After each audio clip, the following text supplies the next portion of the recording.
Grabe talaga ang inimprove ni SGA.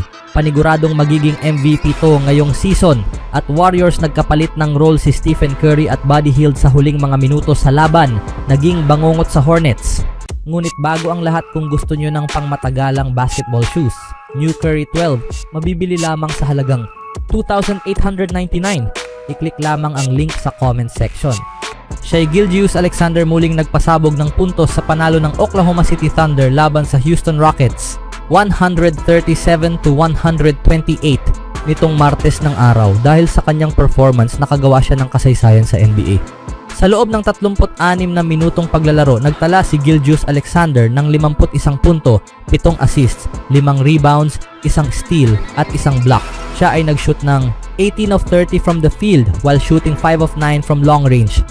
Karamihan sa kanyang pinsala ay nagawa sa una at ikatlong quarter, kung saan umiskor siya ng kabuuang 37 puntos sa dalawang yugto. Ito ang ika-4 na beses sa kanyang karera na umabot siya sa 50-point mark. Lahat ng ito ay nangyari ngayong season. Nagtala siya ng career high 54 na puntos laban sa Utah Jazz noong Enero 22, 52 puntos laban sa Golden State Warriors noong Enero 29 at 50 puntos laban sa Phoenix Suns noong Pebrero 5. Dahil dito, mas marami na siyang 50 puntos na laro kaysa sa 99.4% ng lahat ng NBA players sa kasaysayan ayon sa StatMamba. Ano ang susunod para kay Shai Gilgeous-Alexander at sa Thunder? Patuloy na pinatutunayan ni Shai Gilgeous-Alexander na isa siya sa pinakamahuhusay na manlalaro sa NBA. Ngayong season, nag-a-average siya ng 32.3 points, 6.2 assists, 5.2 rebounds, 1.8 steals, and 1 block per game in 59 game appearances. Napakataas din ng kanyang shooting efficiency na may 52.4% field goal percentage and 36.9% from the 3-point range. Dahil sa kanyang kahangahangang laro, patuloy siyang napapabilang sa mga pangunahing kandidato para sa MVP award, kasabay nina Nikola Jokic, Giannis Antetokounmpo at Jason Tatum. Ipinapakita ni Gilgeous-Alexander na kaya niyang pamunuan ang Thunder patungo sa matagumpay na kampanya na maaaring magdala sa kanila sa isang malalim na postseason run. Ang Oklahoma City Thunder ay may 50-11 record this season na nagpapanatili sa kanila sa unang pwesto sa Western Conference standings. Hawak nila ang pangalawang pinakamagandang record sa buong liga, kalahating laro lamang ang agwat sa Cleveland Cavaliers. Matapos ang panalo kontra Rockets, susunod na haharapin ng Thunder ang Memphis Grizzlies sa Huwebes. Medyo masasabi mong hindi ito kasing exciting ng una, pero mas parang nalulubog ka na lang sa proseso basta nakikipagkompetensya at nilalaro ang larong mahal mo, sabi ni Shai Gilgeous-Alexander. Kung saan ka man dalhin nun, dun ka mapupunta. Iba-iba yan para sa lahat. Hindi lahat pwedeng maging Michael Jordan, alam mo yon. Kahit gaano pa karaming trabaho ang ilagay mo, ang mahalaga ay malunod ka lang sa proseso at magsaya rito. Kahit 50, kahit 27, kahit 17, basta manalo kami. Katulad ng kanyang naging reaksyon sa career high na 54 na puntos ni Gilgeous-Alexander, pinuri rin ni Thunder head coach Mark Daigneault ang patuloy na paglago ng star guard bilang isang elite NBA scorer. Matapos ang panalo noong Lunes, itinuro ni Daigneault ang mabilis na pag-unlad ni Gilgeous-Alexander sa kanyang opensa mula noong nakaraang season. Kung titingnan mo ang kanyang paglago taon-taon, makikita mo ang malaking improvement sa kanyang 3-point shooting, sabi ni Daigneault. Ang pagsasama ng shooting, pag-atake at maagang paghanap ng pasa ay nandyan na. Para siyang may hindi ka pani-paniwalang control sa laro ngayon. Alam niya kung kailan mag-shoot, kailan aatake at kailan ibibigay sa teammate. Dahil dito, nakakalaro rin ng maayos ang buong team kasabay niya. Deserve niya ang papuri. Alam mo namang may mga pataas at pababa sa isang regular season. Pero kung titingnan mo kung nasaan siya isang taon lang ang nakalipas, nakakagulat kung gaano kalaki ang naging improvement niya. Anong masasabi niyo mga kaibigan sa paglalaro ni SGA?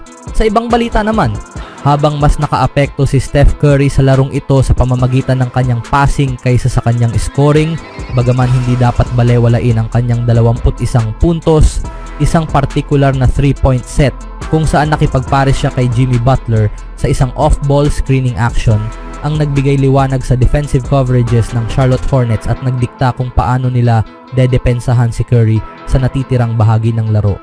Ang set na ito na kinabibilangan ng dalawang pangunahing option ng Golden State Warriors ay mas matagal nang ginagamit bago pa dumating si Butler. Ngunit ang epekto nito na pinalakas pa ng kagustuhan ni Curry na mag-set ng screen ay mas lalong tumindi sa paglahok ni Butler. Nagsisimula ito sa isang standard wing handoff papunta sa reversal sa taas, isang karaniwang paraan upang simulan ang mga offensive sets. Matapos matanggap ni Draymond Green ang bola mula sa reversal, ipapasa niya ito kay Brandon Podziemski na umaangat sa perimeter habang si Curry ay papunta sa gitna ng paint bilang paghahanda sa rip screen, isang uri ng backscreen na matatanggap ni Butler. Dahil si Curry ang magsiset ng screen para sa isang kilalang cutter at paint scorer, maraming kailangang isipin ang depensa tungkol sa kanilang coverage. Mag-switch ba tayo? Mananatili ba tayo sa kanya-kanyang tao? Dapat ba nating i-double team ang cutter, Butler, o ang screener Curry na lalabas mula sa kasunod na screen sa taas? Pinili ng Hornets ang pangalawang option.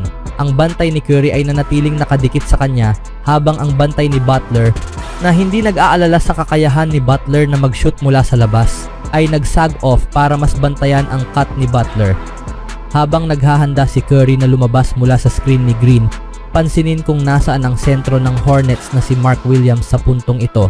Nakikita siyang nakaturo sa likod niya habang may isang mata sa aksyon sa taas na nagpapahiwatig na inaalala niya ang Butler cut. Isang cut na ganap namang nabantayan, kaya walang dahilan para lumubog si Williams nang husto na maipit si Josh Green sa gitna ng dalawang screeners. Malinis na na-screen ni Draymond si Josh, kaya't si Curry ay naiwan ng malaya para sa marahil pinakamadaling tres ng kanyang laro. Para bang isang switch ang na-flip, hindi na nag-aksaya ng oras ang Hornets pagkatapos nilang ibigay ang naturang tira. Sinimulan nilang pagbuhusan ng agresibong coverage si Curry sa natitirang bahagi ng gabi, lalo na tuwing lumalabas siya mula sa mga screen, mapa-on ball man o off ball. Ito ang pangunahing dahilan kung bakit nakapagtala siya ng double-digit assists na may kabuuang 10 assists. Desidido ang Hornets na mailabas ang bola sa kamay ni Curry gamit ang outright doubles o maramihang depensang pumapalibot sa kanya sa bawat drive. Bilang tugon, isa ito sa pinakamagagandang passing games ni Curry ngayong season. Ang set na nagbigay kay Curry ng libreng tres, tinatawag na twirl ni Steve Kerr, na gumagamit ng umiikot na kilos ng hintuturo upang ipatawag ang play, ay ginamit din para kay Buddy Hield sa second half. Si Hield ang pumalit sa role ni Curry bilang screener para kay Butler. Kung isasaalang-alang ang tatlong defensive coverage options na nabanggit kanina, pansinin kung paano naman dinepensahan ito ng Hornets sa pagkakataong ito. Sa pagpili ng pangatlong option, napunta ang dalawang defenders ng Hornets kay Butler na nagdulot ng parehong sitwasyon, isang malayang tira para kay Hield tulad ng nangyari kay Curry. Muli, si Williams ay lumubog ng husto sa paint upang bantayan si Butler, dahilan para maiwan si Hield na walang bantay sa likod ng Looney screen. Sa parehong paraan na ang twirl 3 ni Curry ay nagbigay ng prediksyon at epekto sa defensive coverages ng Hornets, ang twirl 3 ni Hield ay naglagay sa kanila sa high alert. Mula noon, halos eksklusibong binantayan na si Hield off the ball at ang kanyang movement ay lumikha ng maraming open looks para sa kanyang mga kakampi, lalo na kay Podziemski na nakinabang dito. Bagamat hindi inaasahang mahihirapan ng Warriors kontra sa isang depensang nagpapapasok ng 115.4 points per 100 possessions in non-garbage time, ika-18 sa NBA, ang kanilang opensa ay nabuhayan sa pamamagitan ng Curry at Hield gamit ang twirl na nagdulot ng defensive confusion, kaguluhan at higit sa lahat, isang mahalagang panalo, isang panalong nagbigay sa kanila ng eksklusibong paghawak sa pang-anim na pwesto sa Western Conference bago sila sumabak sa isang matinding laban kontra sa New York Knicks. Anong masasabi nyo ngayon mga kaibigan sa bagong taktika ng Warriors?